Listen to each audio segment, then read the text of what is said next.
ಅನುದಿನ ಅನುಕ್ಷಣ ಮನೆಯಲ್ಲೂ ಕಲಿಯೋಣ ಕಲಿಕೆಯ ಹೊಸ ಹಾದಿಯಲಿ ಜೊತೆಗೂಡಿ ಹೆಜ್ಜೆಯ ಹಾಕೋಣ ಸಂತಸದಿ ಕಲಿಯೋಣ ನಮ್ಮ ಹೆಮ್ಮೆಯ ಈ ಕ್ಲಾಸಿನಲ್ಲಿ. Yes, sir. Yes, teacher. Present, ma'am. Hello children, how are you? Hope you are all doing good. Welcome to 4th standard English class. Children, in previous class we were learning about Unit 5 hobbies. In that we learnt about My Hobby poem, isn't it? Hope you all enjoyed that poem. And I gave you homework also. Have you finished? Okay, we will check it later. First, let's sing a rhyme. I think you all like rhyme, isn't it? Shall we sing a rhyme? There is a lovely nest, a lovely, lovely nest. There is a lovely nest, a lovely, lovely nest. The nest is in the tree is in the park. The nest is in the tree is in the park. Once I saw a little bird come hop, hop, hop. Once I saw a little bird come hop, hop, hop. I cried, little bird, will you stop, stop, stop? I cried, little bird, will you stop, stop, stop? I was going to the tree to say how do you do. I was going to the tree to say how do you do. But he shook his little tail and away he flew. But he shook his little tail and away he flew. Children, did you like the rhyme? Did you enjoy the rhyme? Okay. Shall we check the homework now? Open your book, children. Okay, first I'll see what you have written. See, this homework I gave you, isn't it? In this, I gave you 2 examples, isn't it? The ink is red as blood and the birds are happy singing, isn't it? And I gave you to fill up this one. Have you done it? Have you completed? Okay, shall we check the answer? Let's see. Sketching is my hobby. Have you written it? Very good. Shall we go for the next one? So, now I lie here drawing. Have you written? Good. See the next one. This world is my cherished love. Yes. Have you written? Very good. All of you, very good. Those who have written correctly, very good. And those who have not written, just copy it. Okay? Shall we go for the next homework? See here, I gave you this one. There was an exercise in your textbook. You have to fill the pots with sh sound and cha sound, isn't it? And there were words given in that. Have you done it? Shall we check the answer? See here, sh sound and cha sound, isn't it? Shall we check the answer? What are the words will come in sh and what are the words will come in cha? Shall we check? See here, shell, fish, shoe, ship, shine, rush, flesh. I think you have written, isn't it? All of you have written correctly. Shall we check the words with cha sound? Here we go. Stitch, catch, cherry, rich, and one more word, chair. Have you filled it? I know you have written correctly. Those who have written correctly, very good for them, clap for them. And those who are not written, if you have mixed the words, just erase and write it. Very good. Those who have written, smiley face for them. Shall we go for the next homework? Okay, see here. Think of the more words that rhyme with the words. And I gave you one example here, isn't it? Sound ge ಏನೇನು ಕೊಟ್ಟಿದ್ದೆ ನಾನು? Found, round and bound, isn't it? ಈಗ ಎರಡು ಮಾತ್ರ ನಾನು ಖಾಲಿ ಕೊಟ್ಟಿದ್ದೆ ನಿಮಗೆ ರೈಮಿಂಗ್ ವರ್ಡ್ನ ಬರೆಯೋದಕ್ಕೆ. ಬರೆದಿದ್ದೀರಾ ಮಕ್ಕಳ? Shall we see? ಪಾರ್ಕ್ಗೆ ಮ್ಯಾಚ್ ಆಗುವಂತಹ ರೈಮಿಂಗ್ ವರ್ಡ್ ಯಾವ್ದು ಯಾವ್ದು ಬರುತ್ತೆ ಅಂತ ನೋಡೋಣ. Bark, ark, dark, shark, perk. Okay, ಇನ್ನು ಬೇಕಾದಷ್ಟು ವರ್ಡ್ ಬರುತ್ತೆ. ಇದಕ್ಕೆ ಮ್ಯಾಚ್ ಆಗುವಂಥ ರೈಮಿಂಗ್ ವರ್ಡ್ ಬರೆದಿದ್ರೆ very good. Okay, and for the next, ಈ ಪದಕ್ಕೆ ಯಾವುದು rhyming word? Shall we see? See here. Best, chest, rest. ಇನ್ನು ಅನೇಕ ಪದಗಳು ಬರುತ್ತೆ. ನೆಕ್ಸ್ಟ್ ಅನ್ನೋದಕ್ಕೆ ಪದಕ್ಕೆ ರೈಮಿಂಗ್ ವರ್ಡ್ ಆಗಿ ಇನ್ನೂ ಬೇಕಾದಷ್ಟು ಪದ ಬರುತ್ತೆ. ಯಾರು ಕರೆಕ್ಟಾಗಿ ಬರೆದಿದ್ದೀರಾ, smiley face for them. Very good. Shall we go for the lesson children? In hobbies chapter we are going to learn about good hobbies today. What are good hobbies children? Can you tell me what are good hobbies? Yes, ಏನು hobbies ಅಂದರೆ ಏನಂತ ಹೇಳಿದ್ದೆ ನಾನು ನಿಮಗೆ? Shall we see that? First we will see the meaning of new words, then I will ask you question. See here, what is hobby? ನಾನು ನಿಮಗೆ hobby ಅಂದರೆ ಏನು ಅಂತ ಹೇಳಿದ್ದೆ ಅಲ್ವಾ? ಏನು ಹಾಬಿ ಅಂದರೆ? an activity which someone does for pleasure. ತಮ್ಮ ಸಂತೋಷಕ್ಕಾಗಿ ಮಾಡುವಂತಹ ಆಕ್ಟಿವಿಟಿನ, ಚಟುವಟಿಕೆಯನ್ನು ನಾವೇನಂತ ಕರಿತೀವಿ? ಹಾಬಿ ಅಂತ ಕರಿತೀವಿ. ಬಿಡುವಿನ ಸಮಯದಲ್ಲಿ ಮಾಡುವಂತಹ ಆಕ್ಟಿವಿಟಿನ ನಾವು ಹಾಬಿ ಅಂತ ಕರಿತೀವಿ. ಹೌದಲ್ವ ಮಕ್ಕಳ? ಅದರಲ್ಲಿ ಗುಡ್ ಯಾವುದು, ಬ್ಯಾಡ್ ಯಾವುದು, ಆಮೇಲೆ ಡಿಸ್ಕಷನ್ ಮಾಡೋಣ. Okay, see here. Shall we make a sentence for this hobby? See here. Drawing is my hobby. Drawing is my hobby. Can you write it down? Very good. Shall we go for the next word? See here, curious. Curious. ಏನು curious ಅಂದರೆ? Interested to know about something. ಇಲ್ಲಿ ಹುಡುಗ ಏನು ಮಾಡ್ತಾ ಇದ್ದಾನೆ ನೋಡಿ, ಏನು ಮಾಡ್ತಾ ಇದ್ದಾನೆ ಅಂತ?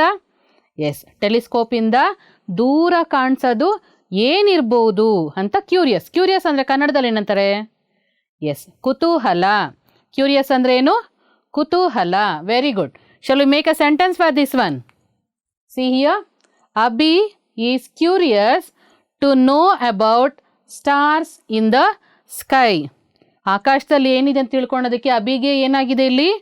ಕುತೂಹಲ. ಕ್ಯೂರಿಯಸ್ ಅಂದರೆ ಏನು? ಕುತೂಹಲ. Very good. ಈಗ ಹೇಳಿ ಮಕ್ಕಳ ನೀವು, ಗುಡ್ ಹಾಬೀಸ್ ಅಂದರೆ ಯಾವುದು, ಬ್ಯಾಡ್ ಹಾಬೀಸ್ ಅಂದರೆ ಯಾವುದು? ಹಾಬಿ ಅಂತಂದರೆ ಏನಂತ ಹೇಳಿದೆ ನಾನು? ಬಿಡುವಿನ ಸಮಯದಲ್ಲಿ ಮಾಡುವಂತಹ ಚಟುವಟಿಕೆ. ಹೌದಲ್ವಾ? ನೀವೇನು ಮಾಡ್ತೀನಿ ಅಂತ ಹೇಳಿದ್ರಿ? ಕೆಲವರು ಆಟ ಆಡ್ತೀನಿ ಅಂತ ಹೇಳಿದ್ರಿ, ಕೆಲವರು ಓದ್ತೀನಿ, ಕೆಲವರು ಬರಿತೀನಿ. ಹೌದಲ್ವಾ? ಚೆಸ್ ಆಟ ಆಡ್ತೀರಾ, ಡ್ರಾಯಿಂಗು, ಡ್ಯಾನ್ಸು, ಸಿಂಗಿಂಗ್ ಎಲ್ಲ ಹೇಳಿದ್ರಿ. ಹೌದಲ್ವಾ? ಆದರೆ ಕೆಲವೊಂದು ಆ್ಯಕ್ಟಿವಿಟೀಸ್ನ ನಾವು ಮಾಡಬಾರ್ದು ಅಂತ ಅಂದ್ಕೊಂಡಿದ್ರು ಮಾಡ್ತೀವಿ. ಯಾವುದದು? ಎಸ್, ಫೋನನ್ನು ಜಾಸ್ತಿ ಉಪಯೋಗಿಸ್ತೀವಿ ಗೇಮ್ ಆಡೋದಕ್ಕೆ ಮಕ್ಕಳು. ಹೌದಲ್ವಾ? ಮಕ್ಕಳು ಗೇಮ್ ಆಡೋದಕ್ಕೆಲ್ಲನೂ ಫೋನ್ನ ಜಾಸ್ತಿ ಉಪಯೋಗಿಸ್ಬಾರ್ದು. ಈಗ ಆನ್ಲೈನ್ ಕ್ಲಾಸ್ ನಡೀತಿದೆ, ಸೊ ನೀವು ಫೋನ್ ಉಪಯೋಗಿಸ್ತಾ ಇದ್ದೀರಾ. ಹೌದಲ್ವಾ? ಎಸ್.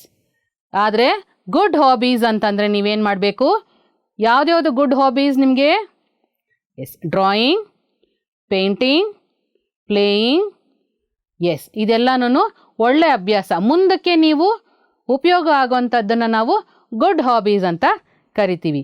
ಇಲ್ಲಿ ಒಬ್ಬ ಹುಡುಗ ಇದ್ದಾನೆ, ಆ ಹುಡುಗನ ಬಗ್ಗೆ ತಿಳ್ಕೊಳ್ಳೋಣ. ಈಗ ಗುಡ್ ಹಾಬೀಸಲ್ಲಿ ಪಾಠದಲ್ಲಿ ಒಬ್ಬ ಹುಡುಗ ಇದ್ದಾನೆ, ಅವನ ಒಳ್ಳೆ ಅಭ್ಯಾಸ ಏನಿದೆ, ಯಾರದು, ಏನು ಮಾಡ್ದ ಎಲ್ಲ ತಿಳ್ಕೊಳ್ಳೋಣ.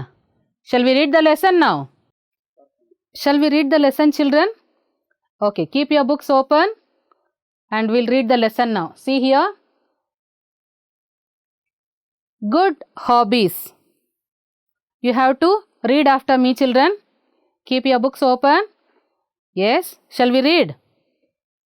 There lived a cute boy at Tiruchirappalli in Tamil Nadu. He was born on November 7th, 1888. He was very clever and smart.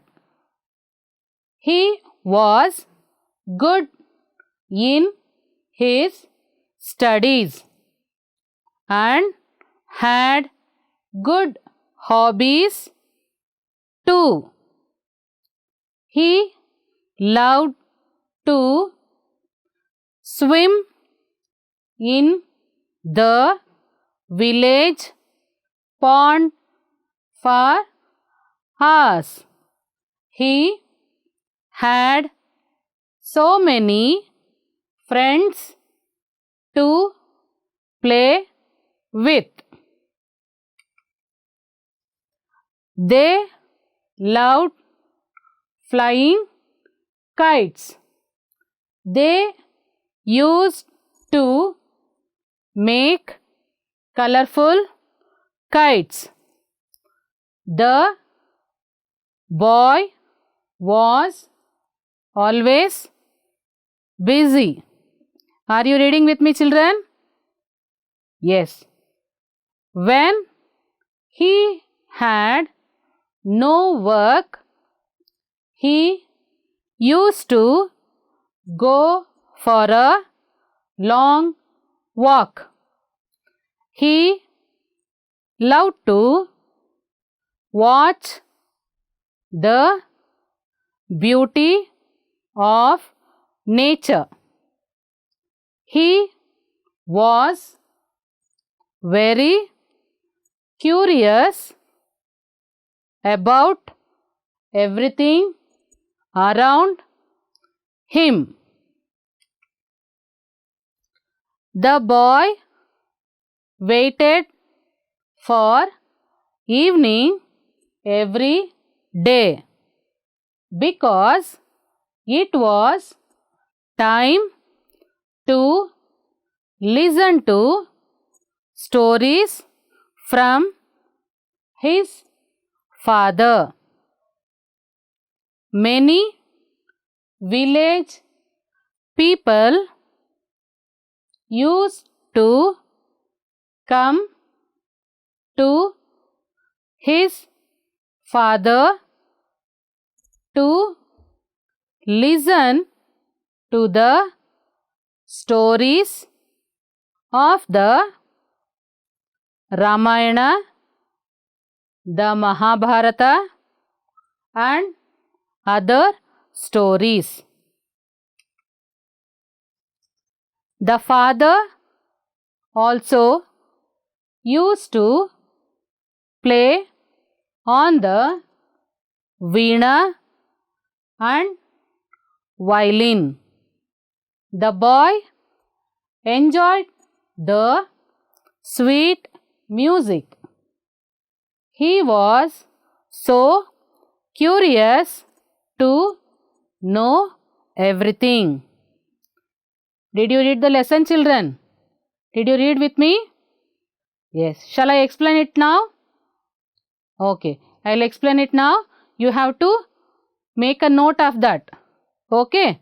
And you have to tell me the answer later. Will you do it? Shall I explain now? Good hobbies. There lived a cute boy at Tiruchirappalli in Tamil Nadu. There lived ಅಂದ್ರೆ ಏನು? ವಾಸ ಮಾಡೋದು. lived ಅಂದ್ರೆ ಏನು? ವಾಸ ಮಾಡೋದು. Cute ಬಾಯ್. Cute ಅಂದ್ರೆ ಏನು? ಎಸ್, ಮಕ್ಕಳಿಗೆ ನಾವು ಕ್ಯೂಟ್ ಅಂತ ಹೇಳ್ತೀವಿ, ಹೌದಲ್ವಾ?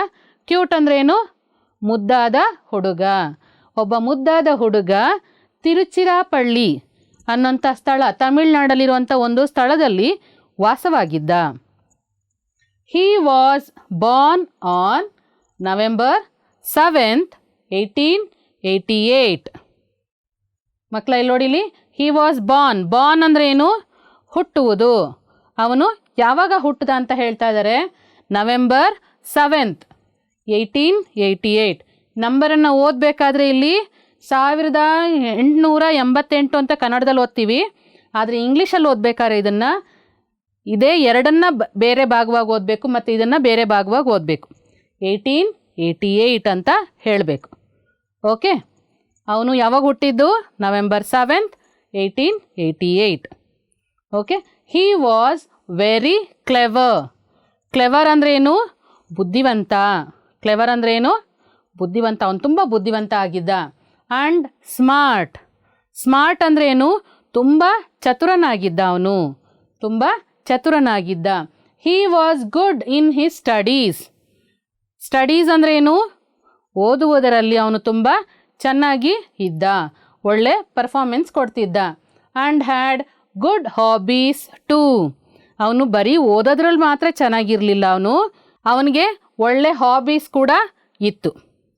ಹಿ love to swim in the village pond for hours. ಅವನು ಬಿಡುವಿನ ಸಮಯದಲ್ಲಿ ಏನು ಮಾಡ್ತಿದ್ದಂತೆ? ಹಿ ಲವ್ ಟು ಸ್ವಿಮ್ ಅಂದರೆ ಏನು? ಈಜೊಡೆಯೋದಕ್ಕೆ ಹೋಗ್ತಿದ್ದ. ಅವನು ಎಲ್ಲಿ ಹೋಗ್ತಿದ್ದ? Village pond. ಹಳ್ಳಿನಲ್ಲಿ ಒಂದು ಪಾಂಡ್ ಇತ್ತು, ಕೊಳ ಇತ್ತು, ಅದರಲ್ಲಿ ಅವನು ಗಂಟೆಗಟ್ಟಲೆ ಈಜೊಡೆಯೋದಕ್ಕೆ ಹೋಗ್ತಿದ್ದ. ನೀವು ಮಕ್ಕಳ ಹೋಗ್ತೀರಲ್ವಾ ಈಜೊಡೆಯೋದಕ್ಕೆ? ದೊಡ್ಡವ್ರ ಜೊತೆಲಿದ್ರೆ ಮಾತ್ರ ಹೋಗಬೇಕು, ನೀವು ಮಾತ್ರ ಹೋಗಬಾರ್ದು. He had so many friends to play with.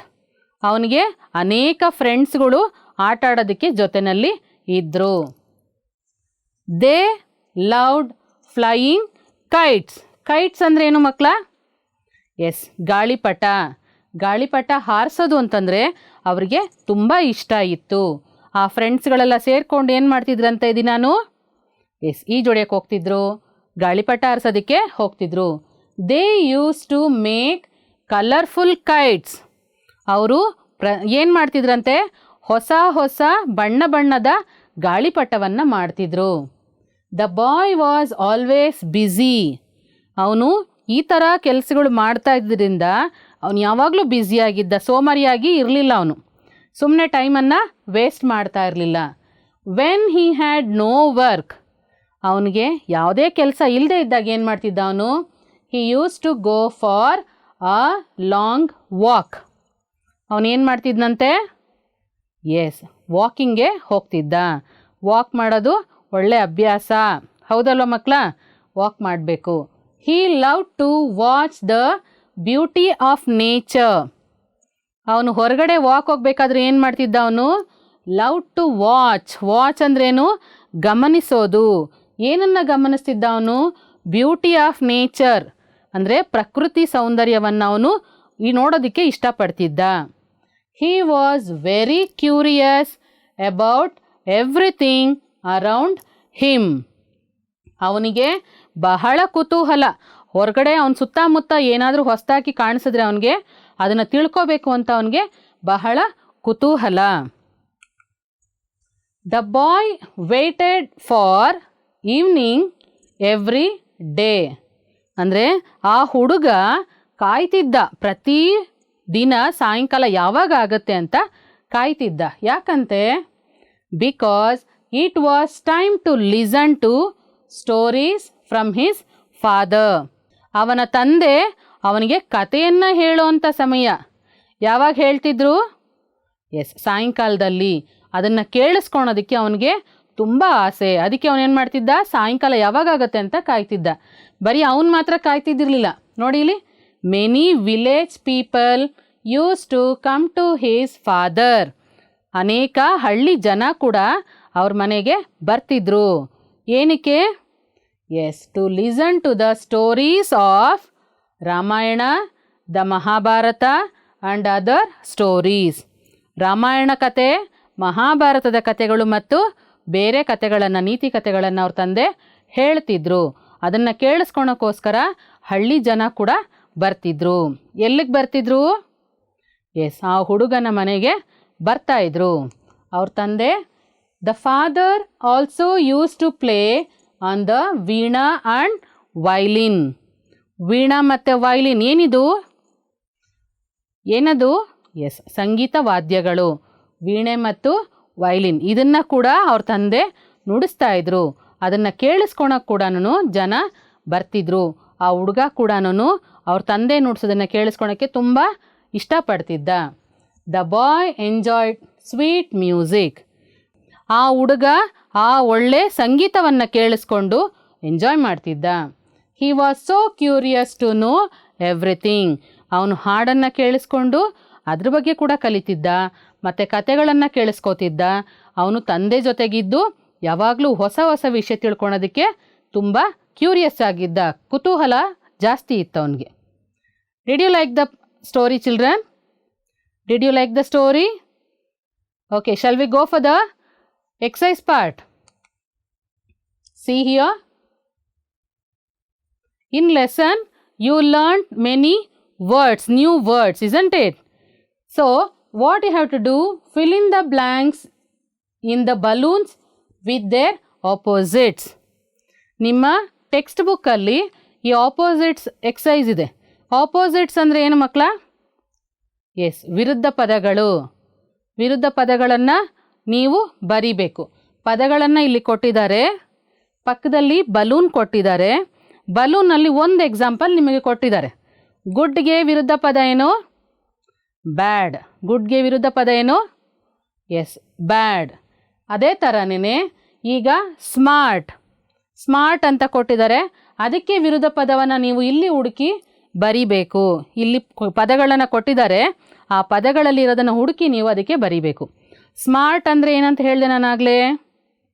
ಹೌದು, ತುಂಬ ಚತುರನಾಗಿದ್ದ, ತುಂಬ ಬುದ್ಧಿವಂತನಾಗಿದ್ದ ಅಂತ. ಅದಕ್ಕೆ ವಿರುದ್ಧ ಪದ ಯಾವುದು? ಈಗ ತರಗತಿನಲ್ಲಿ ಚೆನ್ನಾಗಿ ಓದೋ ಮಕ್ಕಳಿಗೆ ನಾವು ಸ್ಮಾರ್ಟ್ ಅಂತ ಹೇಳ್ತೀವಿ, ಹೌದಲ್ವಾ? ಚೆನ್ನಾಗಿ ಓದಲಿಲ್ಲ, ಮಗು ಸ್ವಲ್ಪ ನಿಧಾನಕ್ಕೆ ಓದ್ತಾ ಇದೆ ಅಂದರೆ ನೀವೇನಂತ ಹೇಳ್ತೀರಾ ಮಕ್ಕಳಿಗೆ? Yes, dull. ಏನಂತ ಹೇಳ್ತೀವಿ ನಾವು? Dull. Okay, shall we go for the next one? Opposites ಅನ್ನೋದಕ್ಕೆ ಇನ್ನೊಂದು ಪದ ಇದೆ. ಏನದು ಅಂದರೆ ಆ್ಯಂಟೋನಿಮ್ಸ್. ಏನಿದು? ಆ್ಯಂಟೋನಿಮ್ಸ್. ಮುಂದಕ್ಕೆ ನಿಮಗೆ ಆಪೋಸಿಟ್ಸ್ ಅಂತ ಕೊಡ್ದಿರಾ ಆ್ಯಂಟೋನಿಮ್ಸ್ ಅಂತ ಕೊಟ್ಟರೆ ನೀವೇನು ಬರಿಬೇಕು?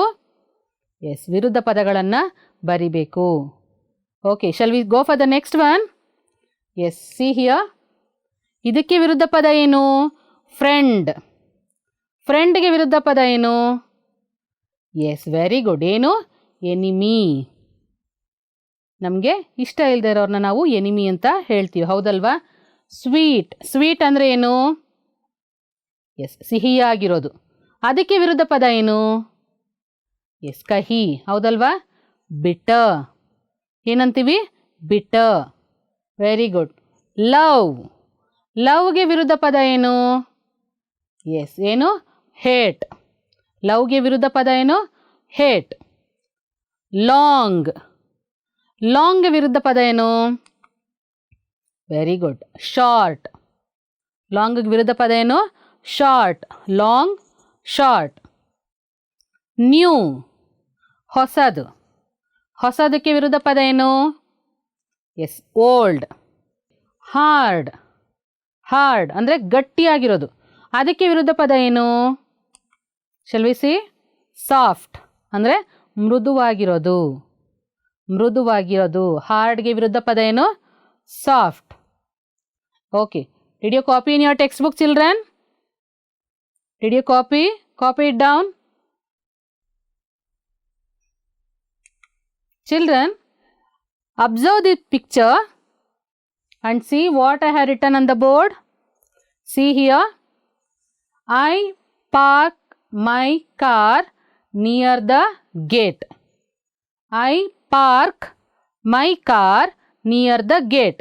ಏನಂಗಂದ್ರೆ ಕಾರ್ ಎಲ್ಲಿದೆ ಇದು? ಹೌದು, ಗೇಟ್ ಹತ್ರ ಇದೆ, ಹೌದಲ್ವಾ?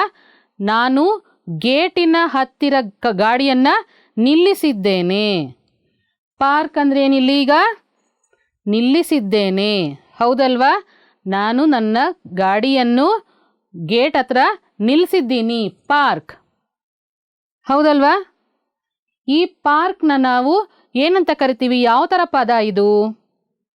ನಿಲ್ಲಿಸೋದು ಅಂತಂದ್ರೆ ಏನರ್ಥ? ಎಸ್, ಇದನ್ನು ನಾವೇನಂತ ಕರಿತೀವಿ? ಆ್ಯಕ್ಷನ್ ವರ್ಡ್ ಅಂತ ಕರಿತೀವಿ. ಕೆಲಸವನ್ನು ಸೂಚಿಸುವಂಥ ಪದ ನಿಲ್ಲಿಸೋದು, ಓಡಿಸೋದು. ಹೌದಲ್ವಾ? ಇದನ್ನು ನಾವು ಏನಂತ ಕರಿತೀವಿ ಇಲ್ಲಿ? ಆ್ಯಕ್ಷನ್ ವರ್ಡ್ ಅಂತ ಕರಿತೀವಿ. ಅದೇ ಥರ ಪಾರ್ಕ್ಗೆ ಇನ್ನೊಂದು ಅರ್ಥ ಇದೆ. Very good. ಯಾವುದದು? ನೀವು ಆಟ ಆಡೋಕ್ಕೆ ಹೋಗ್ತಿರಲ್ವ, ಯಾವುದು ಜಾಗ ಅದು? Yes, park. ಹೌದಲ್ವಾ? There is a park near my house. ನಮ್ಮ ಮನೆ ಹತ್ರ ಒಂದು ಪಾರ್ಕ್ ಇದೆ, ಉದ್ಯಾನವನ ಇದೆ. ಹೌದಲ್ವಾ? ಇಲ್ಲಿ ಪಾರ್ಕ್ ಅಂದರೆ ಅರ್ಥ ಏನು? ಉದ್ಯಾನವನ. ಹೌದಲ್ವಾ? ಅದೊಂದು ಸ್ಥಳದ ಹೆಸರು. ಹೌದಲ್ವಾ? ಅದನ್ನೇನಂತ ಕರಿತೀವಿ ನಾವು? Yes, naming word. ಒಂದು ಸ್ಥಳವನ್ನು ಸೂಚಿಸೋ ಪದಕ್ಕೆ ಏನಂತ ಕರಿತೀವಿ ನಾವು? ನೇಮಿಂಗ್ ವರ್ಡ್ ಅಂತ ಕರಿತೀವಿ. ಹೌದಲ್ವಾ? ನೋಡ್ರಿ, ಪಾರ್ಕ್ ಅನ್ನೋಂಥ ಪದಕ್ಕೆ 2 ಅರ್ಥ ಇದೆ. ಒಂದು ಪಾರ್ಕ್ಗೆ ಏನಂತ ಅರ್ಥ ಬಂತು? ಎಸ್, ನಿಲ್ಲಿಸೋದು. ಹೌದಲ್ವಾ? ಆ ಸ್ಥಳದಲ್ಲಿ ನಿಲ್ಲಿಸೋವಂಥದ್ದು. ಇಲ್ಲಿ ಪಾರ್ಕ್ ಅಂದರೆ ಏನು? ಎಸ್, ಉದ್ಯಾನವನ, ಒಂದು ಸ್ಥಳದ ಹೆಸರು. ಹೌದಲ್ವಾ ಮಕ್ಕಳ?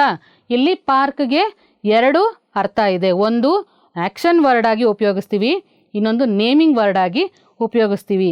ನಿಮಗೆ ಆ್ಯಕ್ಷನ್ ವರ್ಡು, ನೇಮಿಂಗ್ ವರ್ಡ್ನ ಇನ್ನೊಂದು ಎಕ್ಸಾಂಪಲ್ ಕೊಟ್ಟು ಹೇಳ್ತೀನಿ ನೋಡಿ.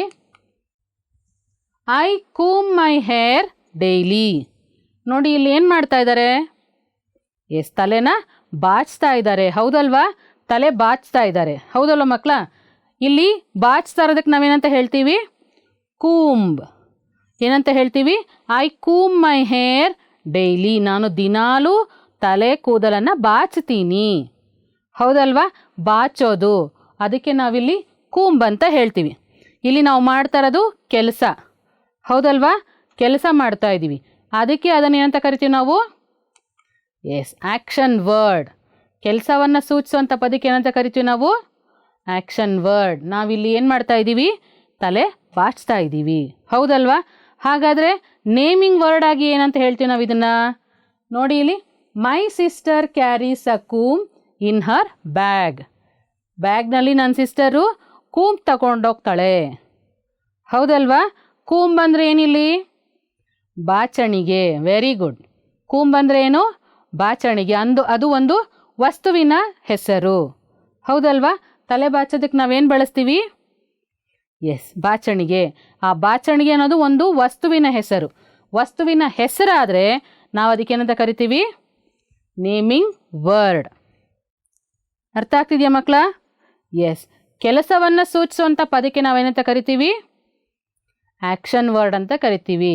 ಯಾವುದಾದ್ರೂ ವಸ್ತು ಅಥವಾ ಸ್ಥಳದ ಹೆಸರು ಅಥವಾ ಬೇರೆ ಹೆಸರುಗಳನ್ನು ಸೂಚಿಸುವಂಥ ಪದಕ್ಕೆ ಏನಂತ ಕರಿತೀವಿ ನಾವು? ನೇಮಿಂಗ್ ವರ್ಡ್ ಅಂತ ಹೇಳ್ತೀವಿ. Okay, did you understand? See here children, there is an exercise in your textbook in page number 77. Check that children. I have given this example, first one and third one. Just now I showed you. ಇನ್ನು ಮಿಕ್ಕಿದ್ದು ಎಕ್ಸಾಂಪಲ್ಗೆ ನೀವು naming word ಇರೋಂಥ sentence ಯಾವುದು, action word ಇರೋಂಥ sentence ಯಾವುದು, ನೀವೇ ಅದನ್ನು ಬರಿಬೇಕು. Will you write it? Okay. Did you enjoy the class children? Did you enjoy the class children? Yes, you have to write your homework and you should show to your teacher. Will you do it? Thank you. I am Anita Shobini from GMPS Batrainpura, South to Bangalore. ಅನುದಿನ ಅನುಕ್ಷಣ ಮನೆಯಲ್ಲೂ ಕಲಿಯೋಣ, ಕಲಿಕೆಯ ಹೊಸ ಹಾದಿಯಲ್ಲಿ ಜೊತೆಗೂಡಿ ಹೆಜ್ಜೆಯ ಹಾಕೋಣ, ಸಂತಸದಿ ಕಲಿಯೋಣ.